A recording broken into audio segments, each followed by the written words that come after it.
तो आइए सुनते हैं मुंशी प्रेमचंद की कहानियों का संग्रह मानसरोवर भाग 4 की कहानी, जिसका नाम है तगादा।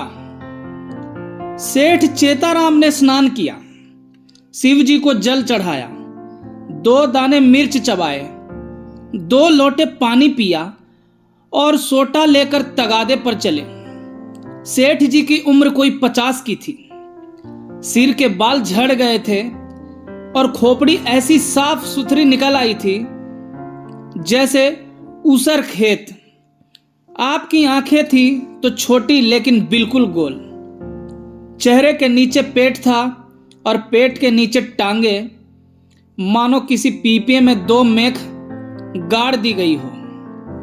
लेकिन यह खाली पीपा न था, इसमें सजीवता और कर्मशीलता कूट कूट कर भरी हुई थी।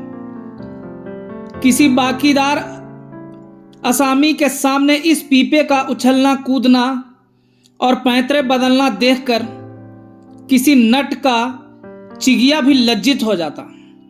ऐसी आंखें लाल पीली करते, ऐसे गरजते कि दर्शकों की भीड़ लग जाती थी। उन्हें कंजूस तो नहीं कहा जा सकता, क्योंकि जब वह दुकान पर होते तो हर एक भिखमंगे के सामने 1 कौड़ी फेंक देते। हाँ, उस समय उनके माथे पर कुछ ऐसा बल पड़ जाता, आंखें कुछ ऐसी प्रचंड हो जाती, नाक कुछ ऐसी सिकुड़ जाती कि भिखारी फिर उनकी दुकान पर ना आता। लहने का बाप तगादा है, इस सिद्धांत के वह अनन्य भक्त थे। जलपान करने के बाद संध्या तक वह बराबर तगादा करते रहते थे। इसमें एक तो घर का भोजन बचता था, दूसरे असामियों के माथे दूध, पूरी, मिठाई आदि पदार्थ खाने को मिल जाते थे। एक वक्त का भोजन बच जाना कोई साधारण बात नहीं है। एक भोजन का 1 आना भी रख ले तो केवल इसी मद में उन्होंने अपने 30 वर्षों के महाजनी जीवन में कोई 800 रुपया बचा लिए थे। फिर लौटते समय दूसरी बेला के लिए भी दूध, दही, तेल, तरकारी, उपले, ईंधन मिल जाते थे। बहुधा संध्या का भोजन भी ना करना पड़ता था, इसलिए तगादे से न चूकते थे। आसमान फटा पड़ता हो, अगर बरस रही हो, आंधी आती हो, पर सेठ जी प्रकृति के अटल नियम की भांति तगादे पर जरूर निकल जाते। सेठानी ने पूछा, भोजन? सेठ जी ने करज कर कहा, नहीं, सांझ का आने पर देखी जाएगी। सेठ जी के एक किसान पर 5 रुपए आते थे। 6 महीने से दुष्ट ने सूद ब्याज कुछ न दिया था और न कभी कोई सौगात लेकर हाजिर हुआ था। उसका घर 3 कोस से कम न था, इसलिए सेठ जी टालते आते थे। आज उन्होंने उसी गांव चलने का निश्चय कर लिया। आज बिना दुष्ट से रुपए लिए न मानूंगा, चाहे कितना ही रोए, घिघियाए, मगर इतनी लंबी यात्रा पैदल करना निंदास्पद था। लोग कहेंगे नाम बड़े दर्शन थोड़े, कहलाते सेठ, चलते हैं पैदल, इसलिए मंथर गति से इधर उधर ताकते, राहगीरों से बातें करते चले जाते थे कि लोग समझे वायु सेवन करने जा रहे हैं। सहसा एक खाली इक्का उनकी तरफ जाता हुआ मिल गया। इक्केवान ने पूछा, कहाँ लाला, कहाँ जाना है?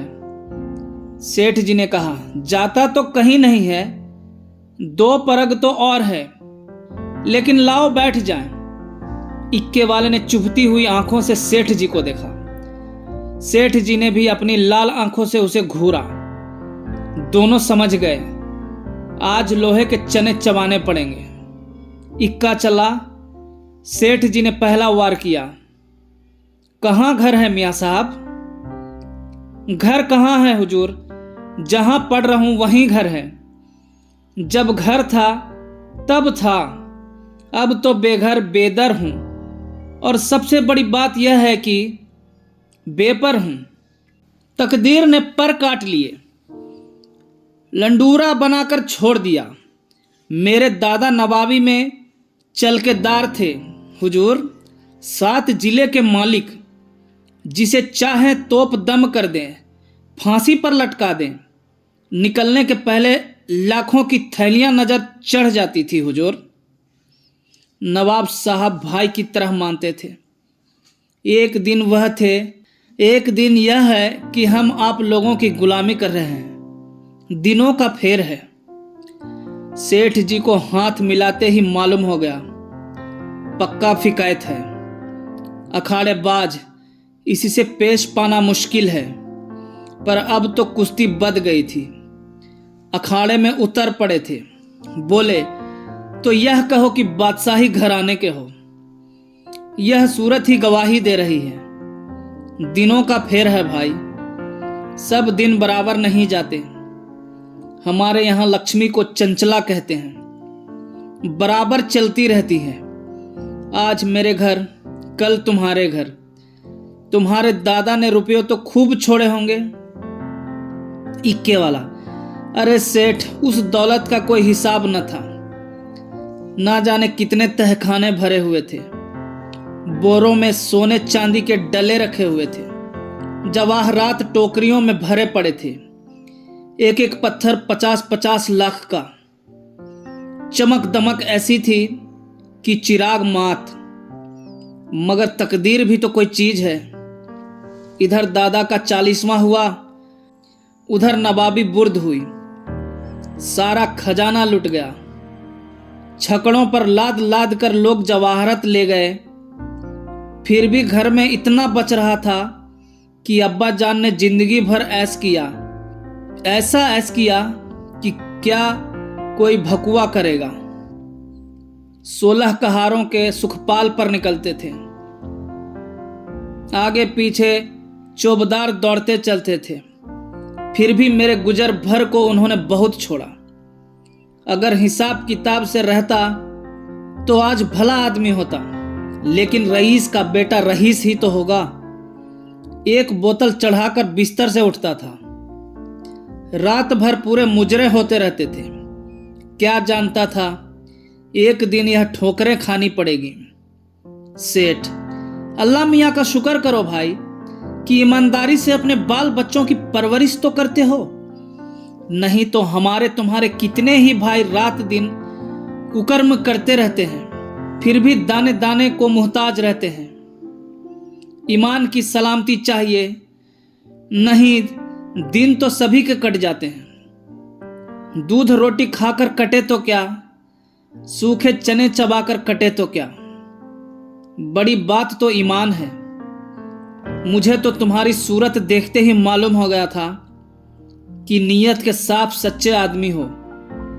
बेईमानों की तो सूरत ही से फटकार बरसती है। इक्के वाला, सेठ जी आपने ठीक कहा कि ईमान सलामत रहे तो सब कुछ है। आप लोगों से 4 पैसे मिल जाते हैं, वही बाल बच्चों को खिला पिलाकर पड़ रहता हूं हुजूर। और इक्के वालों को देखिए तो कोई किसी मर्ज में मुब्तिला है, कोई किसी मर्ज में। मैंने तौबा बोला, ऐसा काम ही क्यों करे कि मुसीबत में फंसे। बड़ा कुनवा है हुजूर। माँ है, बच्चे हैं, कई बेवाएं हैं और कमाई यही इक्का है। फिर भी अल्लाह मियाँ किसी तरह निभाए जाते हैं। सेठ, वह बड़ा कारसाज है खां साहब। तुम्हारी कमाई में हमेशा बरकत होगी। इक्के वाला, आप लोगों की मेहरबानी चाहिए। सेठ, भगवान की मेहरबानी चाहिए। तुमसे खूब भेंट हो गई। मैं इक्के वालों से बहुत घबराता हूं, लेकिन अब मालूम हुआ अच्छे बुरे सभी जगह होते हैं। तुम्हारे जैसा सच्चा दीनदार आदमी मैंने नहीं देखा। कैसी साफ तबीयत पाई है तुमने कि वाह। सेठ जी की ये लच्छेदार बातें सुनकर इक्का वाला समझ गया कि यह महा से परले सिरे के बैठक बाज हैं। यह सिर्फ मेरी तारीफ करके मुझे चकमा दिया चाहते हैं। अब और किसी पहलू से अपना मतलब निकालना चाहिए। इनकी दया से तो कुछ ले मरना मुश्किल है। शायद इनसे भय से कुछ ले मरूं। बोला, मगर लाला, यह न समझिए कि मैं जितना सीधा और नेक नजर आता हूं उतना सीधा और नेक हूं भी। नेकों के साथ नेक हूं, लेकिन बुरों के साथ पक्का बदमाश हूं। यूं कहिए आपकी जुतियां सीधी कर दूं, लेकिन किराए के मामले में किसी के साथ रियायत नहीं करता। रियायत करूं तो खाऊं क्या? सेठ जी ने समझा था इक्के वाले को हत्थे पर चढ़ा लिया, अब यात्रा निर्विघ्न और निःशुल्क समाप्त हो जाएगी। लेकिन यह आलाप सुना तो कान खड़े हुए। बोले, भाई, रुपये पैसे के मामले में मैं भी किसी से रियायत नहीं करता, लेकिन कभी कभी जब यार दोस्तों का मामला आ पड़ता है तो झक मारकर दबना ही पड़ता है। तुम्हें भी कभी कभी बल खाना ही पड़ता होगा। दोस्तों से बेमुरव्वती तो नहीं की जाती। इक्के वाले ने रूखेपन से कहा, मैं किसी के साथ मुरव्वत नहीं करता।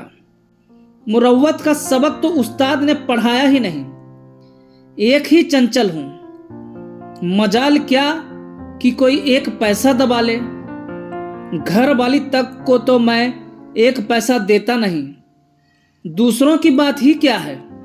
और इक्के वाले अपने महाजन की खुशामद करते हैं, उसके दरवाजे पर खड़े रहते हैं। यहां महाजनों को भी धत्ता बताता हूं, सब मेरे नाम को रोते हैं। रुपये लिए और साफ डकार गया। देखें अब कैसे वसूल करते हो।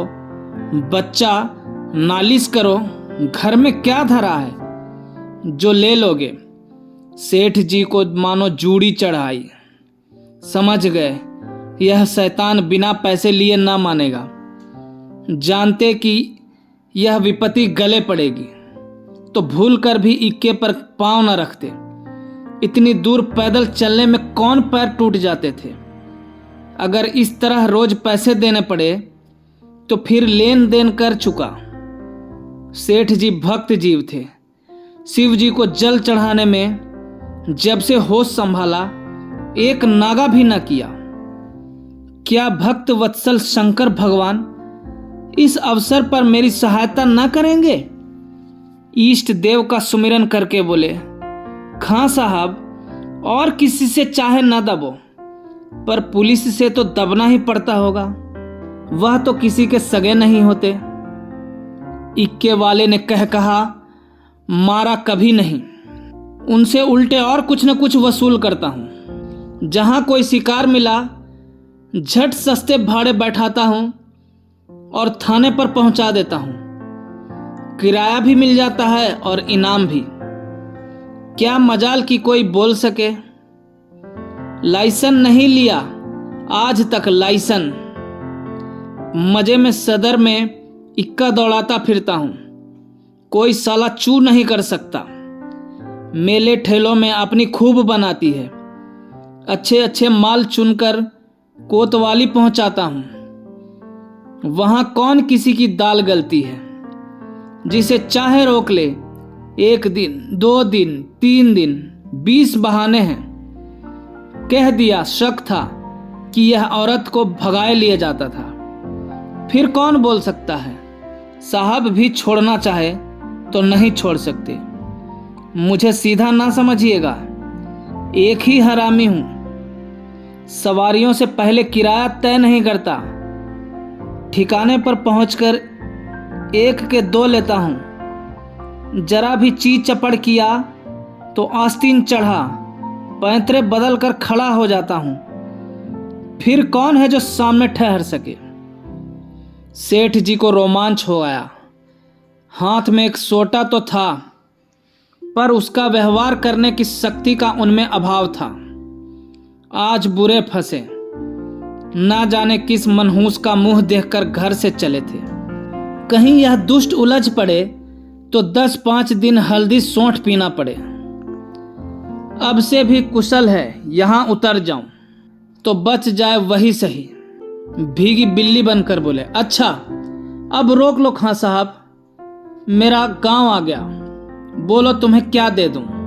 इक्के वाले ने घोड़ी को एक चाबुक और लगाया और निर्दयता से बोला, मजूरी सोच लो भाई, तुमको ना बैठाया होता तो 3 सवारियां बैठा लेता, तीनों 4-4 आने भी देते तो 12 आने हो जाते, तुम 8 ही आने दे दो। सेठ जी की बधियां बैठ गई। इतनी बड़ी रकम उन्होंने उम्र भर इस मद में नहीं खर्च की थी। इतनी सी दूर के लिए इतना किराया वह किसी तरह न दे सकते थे। मनुष्य के जीवन में एक ऐसा अवसर भी आता है जब परिणाम की उसे चिंता नहीं रहती। सेठ जी के जीवन में यह ऐसा ही अवसर था। अगर 2 आने की बात होती तो खून का घूंट पीकर दे देते, लेकिन 8 आने के लिए कि जिसका द्विगुण एक कलदार होता है, अगर तू मैं ही नहीं हाथापाई की भी नौबत आए तो वह करने को तैयार थे। यह निश्चय करके वह दृढ़ता के साथ बैठे रहे। सहसा सड़क के किनारे एक झोपड़ा नजर आया। इक्का रुक गया। सेठ जी उतर पड़े और कमर से एक दुवन्नी निकालकर इक्केवान की ओर बढ़ाई। इक्केवान ने सेठ जी के तेवर देखे तो समझ गया ताव बिगड़ गया। चाशनी कड़ी होकर कठोर हो गई। अब यह दांतों से लड़ेगी। इसे चुबल कर ही मिठास का आनंद लिया जा सकता है। नम्रता से बोला, मेरी ओर से इसकी रेबड़ियां लेकर बाल बच्चों को खिला दीजिएगा। अल्लाह आपको सलामत रखे। सेठ जी ने एक आना और निकाला और बोले, बस अब जबान न हिलाना, 1 कौड़ी भी बेसी न दूंगा। इक्के वाला, नहीं मालिक, आप ही ऐसा कहेंगे तो हम गरीबों के बाल बच्चे कहां से पलेंगे? हम लोग भी आमदनी पहचानते हैं हुजूर।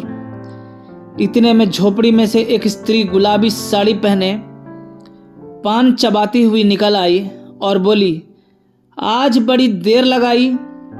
यकायक सेठ जी को देखकर, अच्छा आज लाला जी तुम्हारे इक्के पर थे, फिर आज तुम्हारा मिजाज काहे को मिलेगा? एक चेहरे साही तो मिली ही होगी। इधर बढ़ा दो सीधे से। यह कहकर वह सेठ जी के समीप आकर बोली, आराम से चरपैया पर बैठो लाला, बड़े भाग थे कि आज सवेरे सवेरे आपके दर्शन हुए। उसके वस्त्र मंद मंद महक रहे थे। सेठ जी का दिमाग ताजा हो गया। उसकी और कनखियों से देखा। औरत चंचल, बाकी कटीली, तेज तर्रार थी। सेठानी जी की मूर्ति आंखों के सामने आ गई। भद्दी, थल थल, पिल पिल, पैरों में बेबाय फटी हुई, कपड़ों से दुर्गंध उड़ती हुई। सेठ जी नाम मात्र को भी रसिक न थे, पर इस समय आंखों से हार गए। आंखों को उधर से हटाने की चेष्टा करके चारपाई पर बैठ गए। अभी कोस भर की मंजिल बाकी है, इसका ख्याल ही न रहा। स्त्री एक छोटी सी पंखियां उठा लाई और सेठ जी को झलने लगी। हाथ के प्रत्येक गति के साथ सुगंधा का एक झोंका आकर सेठ जी को उन्मत्त करने लगा। सेठ जी ने जीवन में ऐसा उल्लास कभी अनुभव न किया था। उन्हें प्रायः सभी घृणा की दृष्टि से देखते थे। चोला मस्त हो गया। उसके हाथ से पंखियां छीन लेनी चाहिए। तुम्हें कष्ट हो रहा है, लाओ मैं झल लूं। यह कैसी बात है लाला जी, आप हमारे दरवाजे पर आए हैं, क्या इतनी खातिर भी न करने दीजिएगा? और हम किस लायक है? इधर कहीं दूर जाना है? अब तो बहुत देर हो गई, कहाँ जाइएगा? सेठ जी ने पापी आंखों को फेर कर और पापी मन को दबाकर कहा, यहां से थोड़ी दूर पर एक गांव है, वहीं जाना है। सांझ को इधर ही से लौटूंगा। सुंदरी ने प्रसन्न होकर कहा, तो फिर आज यहीं रहिएगा, सांझ को फिर कहाँ जाइएगा? एक दिन घर के बाहर की हवा भी खाइए। फिर न जाने कब मुलाकात होगी। इक्के वाले ने आकर सेठ जी के कान में कहा, पैसे निकालिए तो दाने चारे का इंतजाम करूं। सेठ जी ने चुपके से अट्ठन्नी निकाल कर दे दी। इक्के वाले ने फिर पूछा, आपके लिए कुछ मिठाई लेता आऊं?